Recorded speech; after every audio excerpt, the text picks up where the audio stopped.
സാമ്പത്തിക പ്രതിസന്ധി ഉണ്ടാക്കാനുള്ള സംസ്ഥാന സർക്കാരിന്റെയും CPM-ന്റെയും ഗൂഢശ്രമത്തെക്കുറിച്ചാണ് ഇന്ന് മാധ്യമങ്ങളോട് സംസാരിക്കുന്നത്.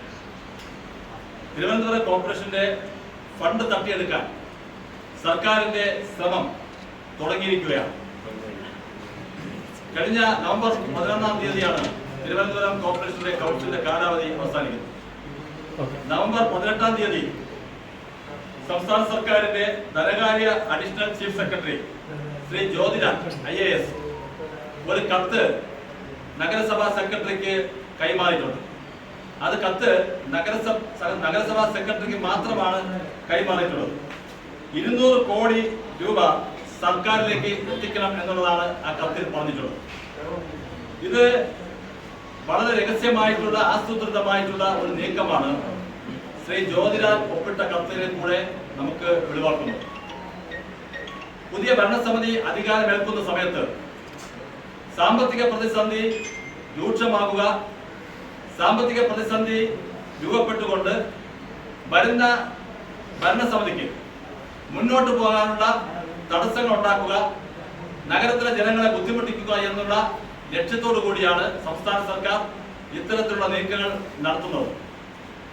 നവംബർ 18-ാം തീയതി കൊടുത്ത കത്ത് പ്രകാരം ഇപ്പോൾ ഇന്ന് രാവിലെ മുതൽ 200 കോടി രൂപ കൈമാറാനുള്ള ശ്രമം നടന്നുകൊണ്ടിരിക്കുകയാണ് എന്നുള്ളത് ഞങ്ങൾ അറിഞ്ഞിട്ടുണ്ട്. അത് വ്യക്തമായിട്ടുള്ള തെളിവുകൾ നമുക്ക് കിട്ടിയിട്ടുണ്ട്.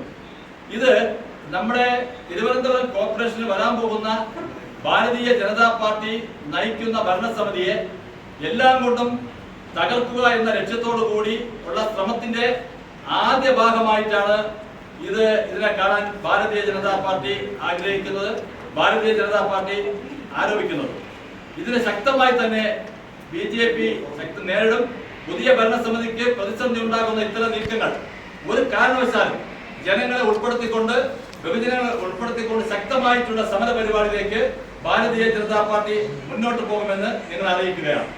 ഇത് പല രീതിയിലും അധികാരം മാറി BJPക്ക് അനുകൂലമായ ജനവിധി വന്നതിന് ശേഷം സംസ്ഥാന സർക്കാരും CPM-ഉം പ്രത്യേകിച്ചും CPM-ന്റെ ജില്ലാ കമ്മിറ്റിയും സംസ്ഥാന കമ്മിറ്റിയും കൂടിക്കൊണ്ട് തന്നെ ഇതിനെ എങ്ങനെയൊക്കെ തടസ്സപ്പെടുത്താം, നല്ലൊരു ഭരണം കാഴ്ചവെക്കാൻ BJPക്ക് തടസ്സമുണ്ടാകുന്ന തരത്തിലേക്കുള്ള കാര്യങ്ങൾ അവര് വളരെ കാര്യപദ്ധതികൾ, നിഗൂഢമായിട്ടുള്ള പദ്ധതികൾ ആവിഷ്കരിച്ച് മുന്നോട്ട് പോവുകയാണെന്ന് ഞങ്ങൾ ആരോപിക്കുന്നു.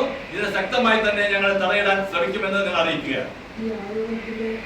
അത് മാത്രമല്ല തദ്ദേശ സ്വയംഭരണ സ്ഥാപനങ്ങളിലേക്ക് നിരവധി പ്രാവശ്യം ഇവിടെ ചരിത്രമാണ് ഫണ്ട് കൈമാറിയിട്ടുണ്ട് സംസ്ഥാന സർക്കാരിലേക്ക്. അത്